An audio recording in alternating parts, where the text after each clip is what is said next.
안녕하세요. 김용필입니다. 오늘 시청자 여러분들께, 특히 동포 여러분들께 함께 생각을 해볼 거는요, 여러분들은 뉴스를 다 봐서 알겠지만은, 한국 국내의 이 코로나19 상황이 아주 심각한 상황으로 다다르고 있지 않나 이런 생각이 듭니다. 그래서 이런 때에 우리가 함께 이 좀 목소리를 내야 될 그런 부분이 있다 이렇게 생각이 들어서 여러분들은 어떤 입장인지 한번 듣고 싶다는 그런 생각에서 말씀을 드립니다. 왜 그러면요, 이제 국내 이 코로나19 상황부터 우리가 좀 봐야 될 것 같습니다. 오늘도 이 신규 확진자가 7,000명 이상이 나왔습니다. 이 사흘 연속 계속 나오고 있는 건데요. 조만간에는 하루 신규 확진자가 10,000명을 돌파할 것이다라는 그런 얘기도 나오고 있죠. 그리고 위드 코로나, 지난 11월 1일부터 실시를 했습니다. 단계적으로 일상을 회복을 하는 그런 조치를 취한 것인데, 방역 조치를요. 그때는 이 병상에 대기자가 한 명도 없었습니다. 그런데 지금 위드 코로나가 실시한 지 한 40일이 되죠. 위중증 환자가 아주 급증을 해서요. 이 한겨레 신문 보도를 보니까 병상 대기자가 1258명, 그리고 코로나 이 병상이 있다 하더라도 지금 의료 인력이 아주 없다고 이렇게 보도를 하고 있습니다. 그러니까 의료 인력이 상당히 부족한 그런 상황이라는 것이죠. 그리고 지금 오늘까지가 병상 대기자가 1258명이니까요. 이거는 점점 더 늘어날 수밖에 없는 그런 상황인데, 그에 따라서는 그러니까 의사 수도 상당히 부족한 그런 상황으로 치달을 수 있다는 그런 예고의 기사였습니다. 그리고 뉴시스뿐만 아니라 국내 언론에 관심 갖고 보도한 게, 이 아이가 또 숨졌습니다. 이 10세 미만의 아이가요. 그래서 이 코로나19 때문에 숨진 10세 미만의 아이가 이 세 번째 이렇게 발생을 했다는 뉴스가 주목을 받았고요. 그리고 이 사진과 함께 이 앰뷸런스 차량들이 이 화장터에 모이는 그런 사진들이 게재가 됐는데요. 이 코로나19 사망자가 급증을 하게 되니까요. 보니까 그 10일 하루 사망자가 한 53명 가까이 된 걸로 보도가 되는 것 같은데요. 그러니까 이 화장터로 이 앰뷸런스가 대량으로 이렇게 모이는 그런 기현상, 그런 것이 사진과 함께 게재되는 뉴스도 있었습니다. 그만큼 이 코로나19 상황이 상당히 심각한 위기의 상황으로 치닫고 있다는 것을 단적으로 보여주는 이런 사진 기사였겠죠. 이 위드 코로나가 시작된 게 11월 1일, 그 이후 현재 12월 10일, 한 40일이 됐는데요. 코로나19로 숨진 사람들이 1281명입니다. 지난해 그 2월부터 집계한 누적 사망자 수가 4,130명. 그러니까 이 위드 코로나를 실시한 이 40일 동안 사망한 사람이 1,281명으로 누적 집계에 대비 한 30%를 차지하고 있습니다. 그러니까 상당히 위드 코로나와 함께 이 사망자가 늘어나고 있는 거죠. 물론 사망자는 대부분 이 고령층들인데요. 어쨌든 이 위드 코로나로 인해서 사망자가 이렇게 크게 늘어나고 있는 현상. 지금 상황이 이러다 보니까요, 이 국내 언론들도 이 정부의 이 코로나19 방역에 대해서 비판의 목소리를 높이고 있습니다. 이 한국경제는요, 정부가 오판을 했다. 한 달 만에 이 사망자가 1,200명대 이 폭증을 하고 있는 이런 현상을 두고 이 정부가 오판을 했다. 그러니까 위드 코로나를 너무 서둘러서 실시를 했다. 이런 지적이겠죠. 정부가 오판을 했다고 하니까요. 현 정부의 이 방역 당국은 상당히 곤욕스러울 거라 생각합니다. 그리고 이 서울신문도요, 앞서 말씀드렸지만은 이 병상이 크게 부족해서 대기자가 1,000명대 이상이 돼버리고요. 의사까지 부족한 이런 현상이 일어나니까요. 이 의료 강국이 무너졌다고 이렇게 표현을 하고 있고요. 그리고 이 붕괴된 이 K방역 의료 현장은 아우성이다 하고 이렇게 보도를 하고 있습니다. 이렇게 이제 국내 언론들이 성토하고 있고, 이런 신문 보도들을 어제 10일 이렇게 여러분들이 늦자 이 방송을 통해서도 들었으리라 생각합니다. 상황이 이렇다 보니까 이 정부도 긴급하게 여러 가지 조치를 취하고 있습니다. 그래서 뭐 앞서 말씀드린 것처럼 지금 재택 치료를 하는 사람들한테 정부가 좀 보완책을 강구해서 좀 지원을 넓혔다라는 그런 거를 제가 앞서 이 방송으로 여러분들에게 말씀을 드렸었습니다. 그리고 10일 날 또 정부 당국은 이렇게 발표를 했습니다.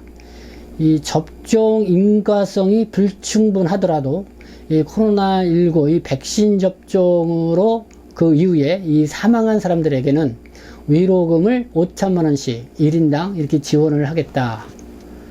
그러니까 지금 10일만 해도 사망자가 53명이었고요. 지금까지 이 누적수가 4,130명인데요.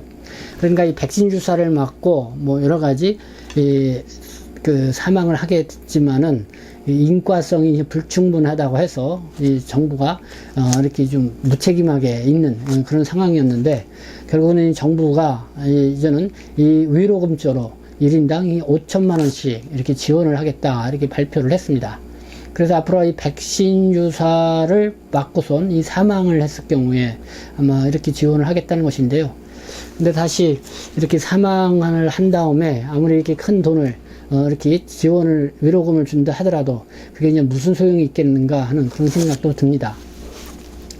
네, 어쨌든 그런 발표도 했고요.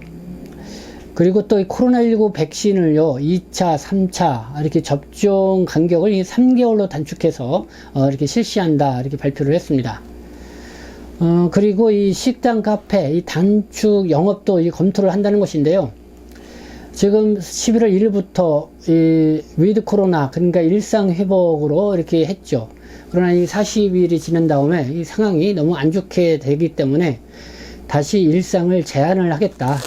그래서 위드 코로나 전후로 이 초강경 이 코로나19 대응책을 펼칠 것을 이렇게 시사하고 나왔습니다. 정부로서도 지금 형 상황을 봤을 때는 그럴 수밖에 없다 이렇게 생각합니다. 그래서 이런 상황에서 제가 이게 생각이 드는 게, 이 국내에 체류하고 있는 중국 동포나 고려인 동포, 또 외국인, 뭐 여러분들, 정말 이 국내 이 코로나19 상황을 보고 상당히 애간장이 누구보다 더 탈 거라고 생각이 듭니다. 그래서 이런 상황 속에서 특히 이 정부에 하고 싶은 여러분들의 말씀이 또 있을 거라고 생각합니다. 그래서 제가 일단 생각을 해보는 게, 이 중국 동포들의 경우입니다. 중국 동포들이 또다시 이 진퇴양난에 처하지 않을는가 이런 생각이 듭니다. 제가 이 앞서 방송을 드렸죠. 내년 2월 달에 이 베이징 동계올림픽이 열립니다. 그래서 이 중국 방역당국은 지금 해외에서 입국하고 있는 사람들에 대해서 상당히 격리 기간을 상당히 강화하고 있죠. 그리고 코로나19 검사도 아주 수시를 하고 있습니다. 그래서 뭐 기본적으로는 뭐 28일 정도는 기본적으로는 격리 생활을 하는데요. 이 심야항 같은 경우는 뭐 28일에 또 플러스 28일 56일까지 하는 그런 것도 있습니다. 그만큼 이제는 출국 비용이 많이 들어간다는 것이고요. 이렇게 여러 가지 중국으로 들어가기가 쉽지 않다 이렇게 볼 수가 있는 거죠. 이 중국 측에서는 분명하게 이렇게 입장을 밝혔죠. 이 중국 방역 당국이 코로나19냐 방역 기준을 낮추느냐 아니면 강화하느냐는 것은 이 주변국들의 이 코로나19 상황에 달려 있다. 그러니까 지금 한국의 상황이라든가 뭐 이런 걸 고려해 봤을 때, 그리고 지금 뭐 스텔스, 뭐 오미크론, 뭐 이런 변이 바이러스가 지금 또 기승을 벌이고 있는 이런 상황이어서 이 중국이 이 방역 기준을 쉽게 낮추기는 쉽지 않을 거다. 뭐 이런 생각을 가져볼 수가 있습니다. 그리고 이제 내년 2월 동계올림픽이 열릴 때까지는 더 이 방역을 강화할 거다. 이렇게 예상이 듭니다.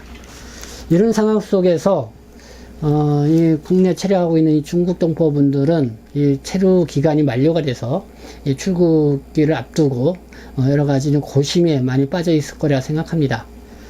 이 한국 당국은 지난해 12월 10일부터요, 이 방문 취업 체류 자격으로 있다가 체류 기간 만료가 된 사람들, 특히 국내에 이렇게 동반하고 있는 가족이 있는 경우는 취업 활동을 하지 않는 조건으로 1년간 이 체류 기간을 연장을 해줬습니다. 그래서 그게 이제 1년이 됐는데요. 그래서 또 역시 연장을 해준다고는 하지만은 역시 또 취업 활동을 할 수 없다는 것이죠.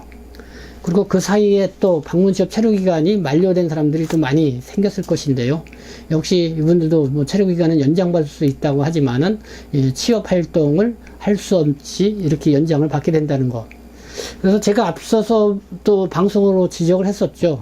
코로나19 상황에 이렇게 위기 상황인데 이렇게 뭐 국내에서 체류를 한다 하더라도 어떻게 손가락만 빨게 하느냐.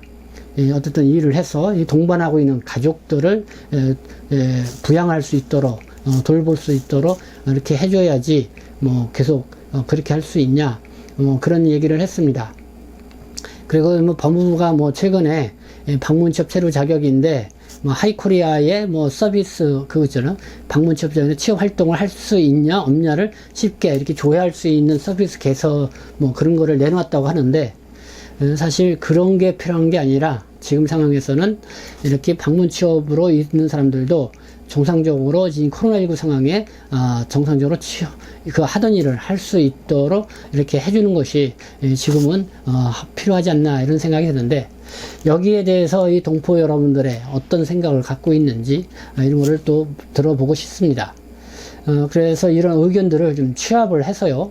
이 법무부 쪽에 좀 강력하게 다시 호소를 해야 할 필요가 있지 않나 이런 생각이 듭니다. 그리고요. 어쨌든 이번에 이 코로나19 위드 코로나가 실시된 이후에 상당히 악화된 이런 상황이 된 것. 그리고는 우리 한국 정부가 이 자초한 일이다 이런 생각이 듭니다. 그렇기 때문에 이 정부가 이 책임을 지고 국내 체류하고 있는 동포와 외국인, 그리고 국내에서 체류하고 있는 분들에 대해서도 어느 정도 책임을 지고 이제 보호할 그런 의무가 있다. 그래서 거기에 맞는 체류 정책, 출입국 정책을 펼쳐야 된다. 여러분들에게 이런 취지에서 오늘 이렇게 말씀을 드렸는데요. 최근에 저한테 좀 들려오는 또 안타까운 소식들도 있었습니다. 이 중국 동포들과 관련된 일인데요. 이 백신 주사를 맞고 뇌출혈 현상이 왔는데 이 중환자실에서 괴로 치료를 받고 어느 정도 완쾌가 돼서 집에서는 계시지만은 그러나 어쨌든 간에 그동안 일도 못하고 또 건강도 좀 회복되지 않는 상황인데 과연 이런 피해 보상을 어디에 호소하냐 뭐 이런 전화를 받기도 했습니다. 그리고 또 불법 체류로 있는 분들, 이 코로나19로 이 확진이 되고 나서 이 신분을 드러내기 싫으니까 숨기고 있다가 결국은 이 사망을 하게 된 그런 상황도 접하게 됐습니다. 네, 자꾸 이렇게 이 안타까운 소식들이 전해오고 있는데요. 어쨌든 이 정부, 한국 정부 당국이 이런 위기 상황에 좀 더 이 책임 있는 그런 행정을 또 출입국 행정 정책을 펼쳐줬으면 좋겠다 이런 생각을 가져봅니다. 여기에서 이 시청해 주신 분들 또 동포 여러분들의 많은 의견을 바라겠습니다. 네, 지금까지 시청해 주셔서 감사합니다. 저는 동포세계시민대표 편집장 김영필이었습니다.